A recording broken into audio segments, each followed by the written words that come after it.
오늘은 우리가 무엇을 얻으리까라는 제목으로 마태복음 19장 23절부터 30절까지의 말씀을 함께 교독하도록 하겠습니다. 마태복음 19장 23절부터 교독합니다. 예수께서 제자들에게 이르시되 내가 진실로 너희에게 이르노니 부자는 천국에 들어가기가 어려우니라. 다시 너희에게 말하노니 낙타가 바늘귀로 들어가는 것이 부자가 하나님의 나라에 들어가는 것보다 쉬우니라 하시니, 제자들이 듣고 몹시 놀라 이르되 그렇다면 누가 구원을 얻을 수 있으리까? 예수께서 그들을 보시며 이르시되 사람으로는 할 수 없으나 하나님으로서는 다 하실 수 있느니라. 이에 베드로가 대답하여 이르되 보소서, 우리가 모든 것을 버리고 주를 따라 싸운데 그런즉 우리가 무엇을 얻으리까? 예수께서 이르시되 내가 진실로 너희에게 이르노니 세상이 새롭게 되어 인자가 자기 영광의 보좌에 앉을 때에 나를 따르는 너희도 12 보좌에 앉아 이스라엘 12 지파를 심판하리라. 또 내 이름을 위하여 집이나 형제나 자매나 부모나 자식이나 전토를 벌인 자마다 여러 배를 받고 또 영생을 상속하리라. 함께 읽습니다. 그러나 먼저 된 자로서 나중되고 나중된 자로서 먼저 될 자가 많으니라. 아멘.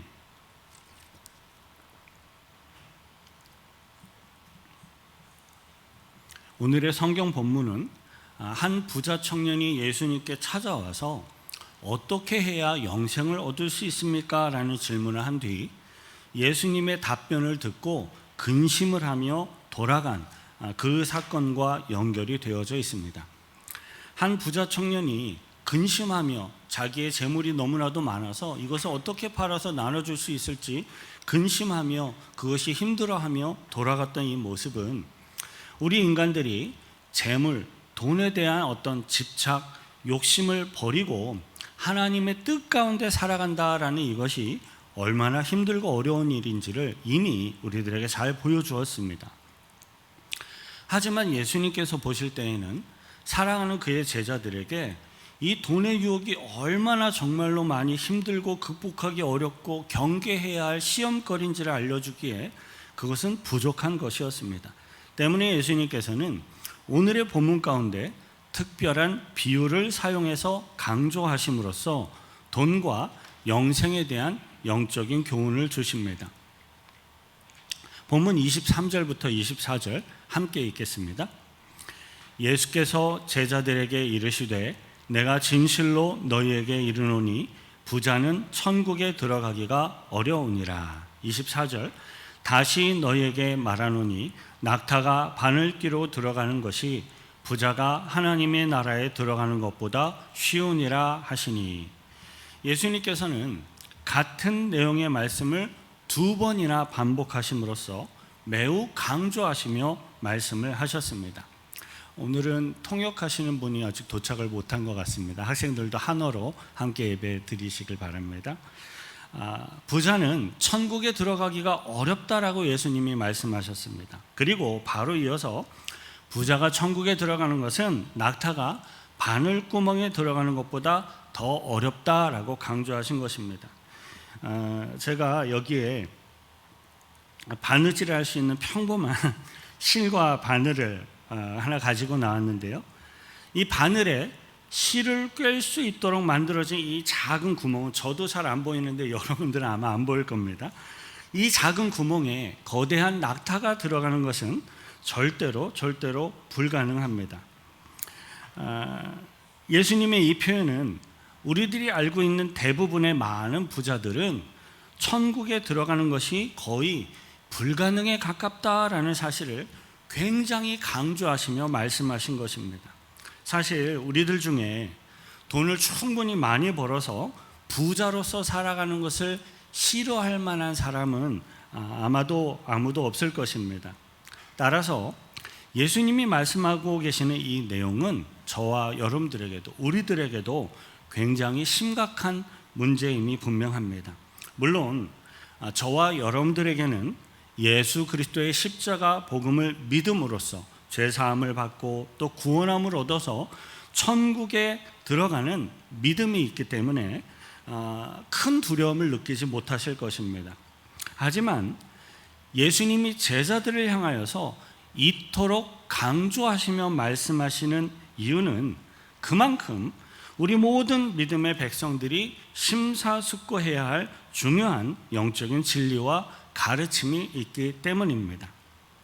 저와 여러분들은 오늘의 본문 말씀을 통하여서 강조하며 선언하고 계시는 예수님의 가르침을 온전히 깨닫고 배우며 따라가게 되시기를 축원드립니다.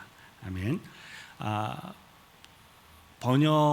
통역해 주실 분이 이제 들어와서 좀 도와주실 분이 한번 들어갔으면 좋겠습니다.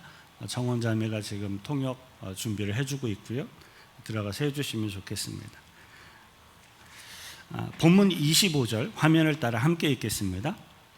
제자들이 듣고 몹시 놀라 이르되 그렇다면 누가 구원을 얻을 수 있으리까? 방금 함께 읽은 본문 23절에서 제자들이 그것을 듣고 몹시 놀라 이르되라는 이 부분을 보면 예수님을 따르던 제자들은 예수님의 가르침에 굉장히 큰 충격을 받고 놀라서 당황해하였습니다.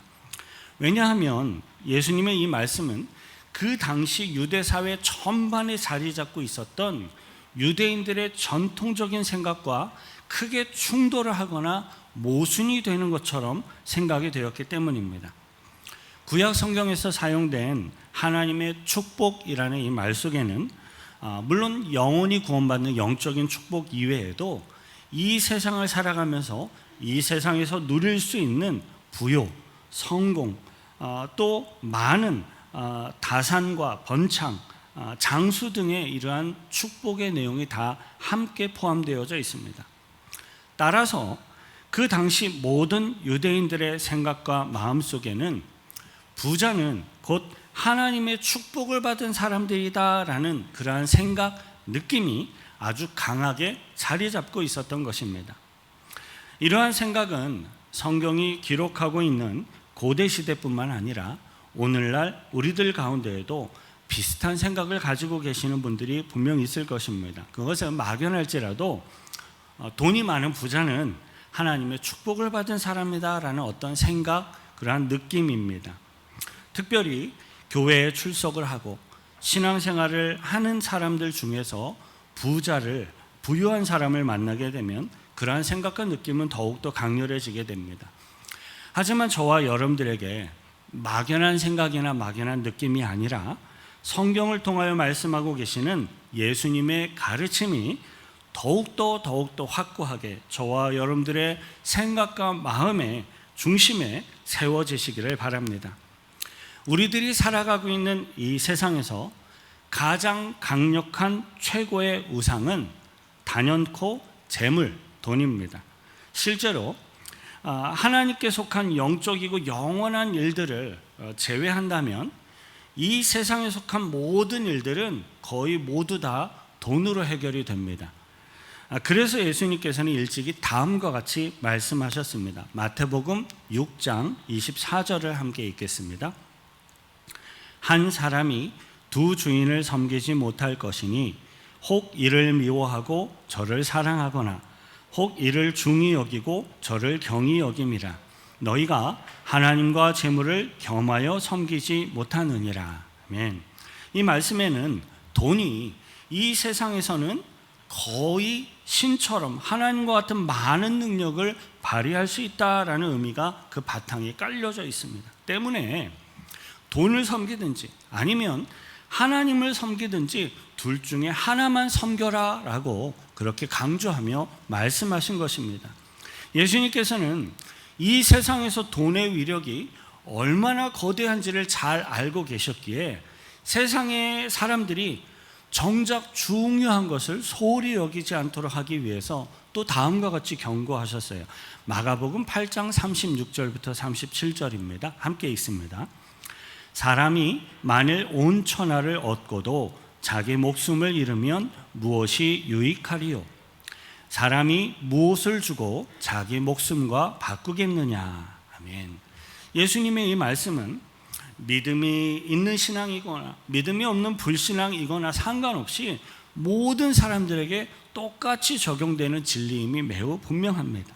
하지만 실제로 우리들이 살아가고 있는 이 세상에서 보게 되는 많은 경우는 어떻습니까? 최근 러시아가 우크라이나를 침략한 이 전쟁을 보면 러시아가 그 러시아를 위해서 싸우도록 돈을 주고 고용한 일명 와그너 그룹의 용병들은 돈을 받고 돈을 벌기 위해서 목숨을 걸고 전쟁에 나아가서 싸웁니다. 그들에게는 돈이 자신의 목숨을 걸 만큼 중요한 것입니다. 심지어 어떤 사람들은요, 자신이 죽어가고 있는 그 순간까지도 돈을 벌기 위해서 매달리는 경우도 볼 수가 있습니다. 그것만큼 이 세상에서 돈의 위력은 참으로 막강합니다. 이 세상을 살아가는 데 있어서 돈은 실제로 귀한 것이고 꼭 필요한 것이고 또 유용한 것이기 때문에 우리 모든 성도들은 돈을 또 잘 벌고 또 잘 사용할 줄을 알아야 하겠습니다. 하지만 돈이 우상의 자리에 세워질 만큼 사랑하게 된다면 그것은 일만 악의 뿌리가 됩니다. 디모데전서 6장 9절부터 10절 함께 읽습니다. 부하려 하는 자들은 시험과 올무와 여러 가지 어리석고 해로운 욕심에 떨어지나니 곧 사람으로 파멸과 멸망에 빠지게 하는 것이라. 10절 돈을 사랑함이 일만 악의 뿌리가 되나니 이것을 탐내는 자들은 미혹을 받아 믿음에서 떠나 많은 근심으로써 자기를 찔렀도다. 성경 말씀처럼 실제로 돈의 유혹은 굉장히 많은 믿음의 성도들을 시험에 빠지게 하거나 넘어뜨리게 하는 가장 강력한 사단의 도구로 사용되어지고 있습니다. 그럼에도 불구하고 놀랍게도 많은 크리스천들은 이 돈의 유혹을 굉장히 과소평가하거나 그것은 적당히 타협해야 하는 것들로 생각하는 경우가 참 많이 있습니다. 하지만 예수님께서는요, 오늘의 본문 말씀을 통하여서 그러한 돈에 대한 크리스천들의 어떤 안일하고 우유부단한 이러한 영적인 태도를 매우 강렬하게 그리고 굉장히 직접적으로 지적하고 계십니다. 지난번 살펴보았던 마태복음 설교에서도 우리들이 다루었지만 예수님이 말씀하고 계시는 부자는 어떤 돈의 크기, 돈의 양에 대한 내용이라기보다는 그 돈에 대한 자신의 어떤 생각, 태도 그리고 사용 방법에 대한 것입니다. 그리고 그 내용의 핵심은 돈이 우상과 목표가 되지 않고 돈이 하나님을 섬기며 하나님의 뜻을 이루어가는 합당한 수단, 합당한 방법이 나에게 되고 있는가, 그렇지 못한가, 이것을 질문하는 것입니다. 낙타가 바늘 귀로 들어가는 것이 부자가 하나님 나라에 들어가는 것보다 쉽다라는 이 예수님의 말씀도 역시 이러한 내용을 강조하시는 것입니다. 하지만 예수님이 베푸신 비유의 의미를 온전히 이해하지 못하였던 제자들은 그 예수님의 말씀을 듣고 굉장히 큰 충격을 받고, 아니 낙타가 바늘귀에 못 들어가는 것은 당연한 건데 그러면 나도 구원받지 못하는 건가 라고 큰 충격을 받고 당황해하면서 그렇다면 누가 구원을 얻을 수 있으리까 하고 물었습니다. 이에 예수님께서는 참으로 놀라운 답변을 주세요. 본문 26절입니다. 천천히 함께 읽습니다. 예수께서 그들을 보시며 이르시되 사람으로는 할 수 없으나 하나님으로서는 다 하실 수 있느니라. 아멘.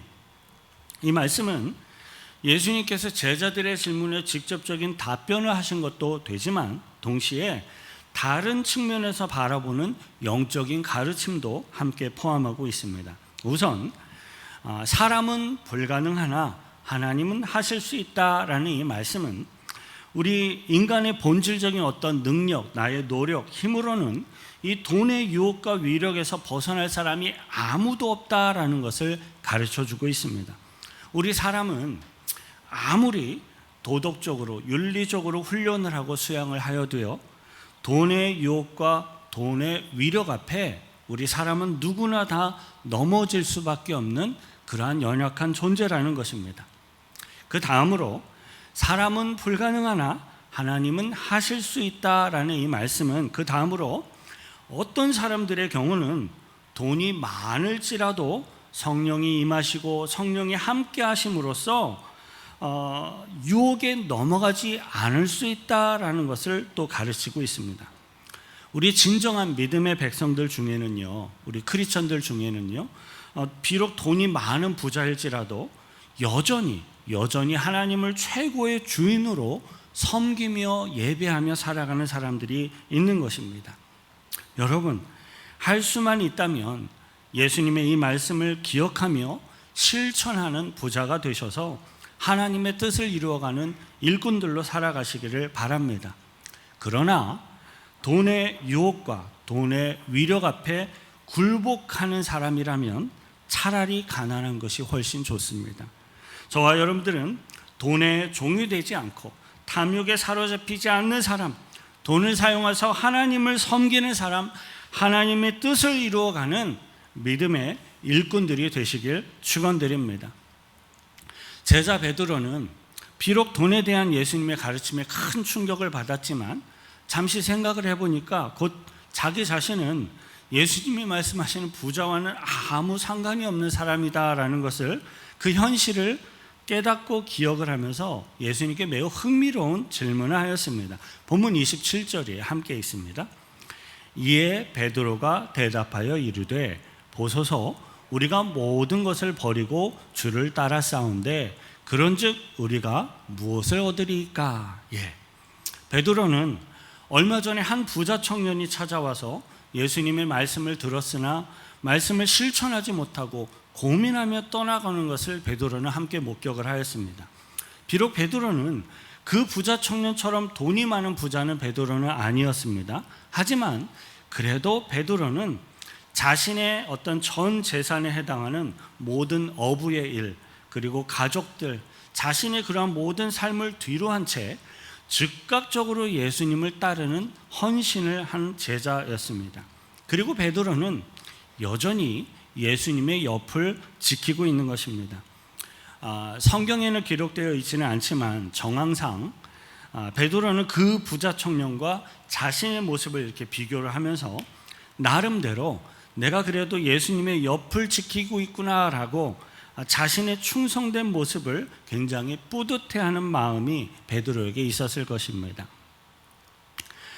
더군다나 베드로는요, 비교적으로 가식이 없고 자신의 속내를 숨기지 못하는 순수한 성격의 사람이었습니다. 베드로는 자신의 그러한 뿌듯한 모습을 있는 그대로 예수님께 보고를 드리면서 한 가지 어린아이와 같이 굉장히 유치하면서도 동시에 중요한 영적인 질문을 드렸습니다. 그것은 나와 우리의 동료들은 이렇게 예수님께 충성을 하며 따르고 있는데 그 대가로 우리들이 얻을 수 있는 것이 무엇입니까? 라고 질문을 하는 거예요. 베드로는 자신이 주님을 위해서 충성되게 헌신을 하며 일을 하고 있으니까 자신은 예수님으로부터 합당한 보상을 받는 것이 당연하다, 합당하다라고 생각하며 예수님께 물어보고 있는 것이었습니다. 그런데 이러한 베드로의 생각은 성경에서 예수님이 실제로 이야기하고 있는 내용이었습니다. 누가복음 10장 5절부터 7절에 함께 있습니다. 어느 집에 들어가든지 먼저 말하되 이 집이 평안할지어다 하라. 만일 평안을 받을 사람이 거기 있으면 너희의 평안이 그에게 머물 것이요 그렇지 않으면 너에게로 돌아오리라. 그 집에 유하며 주는 것을 먹고 마시라. 일꾼이 그 삭을 받는 것이 마땅하니라. 이 집에서 저 집으로 옮기지 말라. 아멘. 맞습니다. 충성된 복음의 일꾼들이 성실하게 합당하게 주님 앞에 감당한 일에 대해서는 합당한 삭을 받는 것은 당연한 것이고 지극히 성경적인 것입니다. 하지만 아무리 충성된 주의 일꾼들이 보상과 상급을 받는 것이 합당한 것이라 할지라도 한 가지 우리들이 주의해야 할 요소가 있습니다. 그것은 우리들이 주님의 일들을 감당을 하고 헌신하며 수고를 할 때에 보상을 위해서 일하는 조건부 일이 되어서는 안 된다라는 사실입니다. 저와 여러분들이 주를 위해서 수고하고 헌신하는 유일한 이유와 목적은 예수님께서 베풀어 주신 희생과 사랑 앞에, 구원 앞에 감사하고 감격하여서 경배하기 위한 것이어야 할 줄 믿습니다. 베드로가 예수님께 물어본 이 질문은 한편으로 보면 대가를 바라고 예수님을 따르고 있는 어떤 세속적인 속마음을 그대로 이렇게 내뱉으며 물어보는 유치한 질문이라 할 수 있을 것입니다. 하지만 또 다른 한편으로 보면 이 질문은 충성된 주의 일꾼에게 주시는 하나님의 축복이 무엇인지를 묻는 굉장히 중요한 영적인 질문이었습니다. 예수님께서는 제자들에게 영적인 하늘의 축복이 무엇인지를 가르치시기 위하여서 베드로의 이 비록 유치한 이 질문이지만 굉장히 매우 진지하면서도 구체적인 답변을 예수님이 허락하십니다. 본문 28절에 함께 있습니다. 예수께서 이르시되 내가 진실로 너희에게 이르노니 세상이 새롭게 되어 인자가 자기의 영광의 보좌에 앉을 때에 나를 따르는 너희도 12 보좌에 앉아 이스라엘 12지파를 심판하리라. 본문에서 세상이 새롭게 되어 인자가 자기의 영광의 보좌에 앉을 때라는 이 표현은 마지막 하나님의 때, 마지막 심판의 때, 마지막 완전한 구원이 이루어지는 날, 그 날을 의미하는 것입니다. 하나님께서 정하신 날에 완전한 심판과 완전한 구원이 성취되는 그 날에 충성되게 예수님을 따르며 섬기던 제자들은 예수님과 함께 12 보좌에 앉아서 예수님이 심판하시는 것을 보좌하게 될 것입니다. 예수님의 이 답변은 사실 굉장히 충격적이라 할 수 있을 만큼 놀랍고 감격스러운 말씀이에요. 우리 인간들은 모두가 다 죄인이죠. 죄인에 불과한 우리 인생들이 부족한 모습이 있을지라도 주님께 충성된 일꾼들로 믿음을 갖고 헌신을 하였다는 이유만으로 죄인들을 심판하는 이 거룩한 보좌에 함께 앉을 수 있는 그러한 하늘의 영광을 주셨다라는 것입니다. 이것은 충성된 그의 일꾼들을 심판주 되시는 예수님의 거룩한 보좌의 영광에 함께 참여하도록 하시는 정말로 놀랍고 놀라운 축복의 말씀입니다. 이러한 하늘의 영광을 어떻게 이 세상의 부유함에 감히 비교할 수가 있겠습니까? 저와 여러분들은 이 세상의 그 무엇보다도 하늘의 영광을 사모하는 주님의 충성된 일꾼들로서 살아가시기를 축원드립니다. 29절 함께 읽겠습니다. 또 내 이름을 위하여 집이나 형제나 자매나 부모나 자식이나 전토를 벌인 자마다 여러 배를 받고 또 영생을 상속하리라. 방금 함께 읽은 본문 29절은 충성된 주의 일꾼들에게 영원한 영생의 축복이 주어진다라는 것을 가르쳐주고 선언하시는 중요한 진리의 말씀입니다. 하지만 동시에 또 이 성경 구절은 하나님의 말씀을 이용함으로써 자신의 어떤 악함을 감추려고 하는 그러한 사람들에 의해서 잘못 해석되고 잘못 사용되어지는 그러한 구절이기도 합니다. 어떤 악한 자들은요, 주님을 위해서, 하나님을 위해서 형제, 자매, 부모, 자식을 버리는 것, 그것은 합당한 것이다 라고 잘못 해석하며 주장을 하는 것입니다. 하지만 그러한 해석은 완전히 자신의 어떤 편리를 위해서, 자신의 어떤 드러냄을 위해서 하나님의 말씀을 잘못 해석하고 하나님의 말씀을 자신의 뜻에 맞게 이용하려고 하는 것에 불과합니다. 마가복음 7장 11절부터 13절 천천히 함께 읽습니다.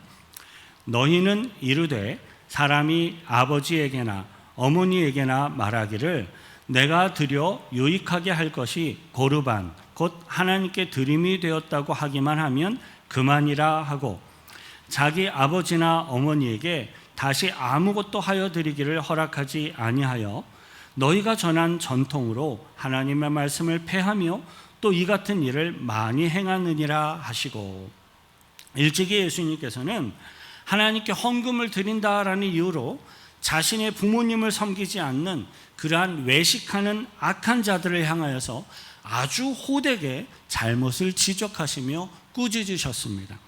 오늘의 본문 29절의 말씀은 집이나 형제나 자매나 부모나 자식에 대한 어떤 사랑과 의무의 책임을 회피해도 좋다라는 그런 의미가 절대 아닙니다. 단지 그러한 것들이 사랑하는 가족일지라도 그러한 것들이 하나님보다 더 사랑하는 우상이 되어서는 안 된다라는 것입니다.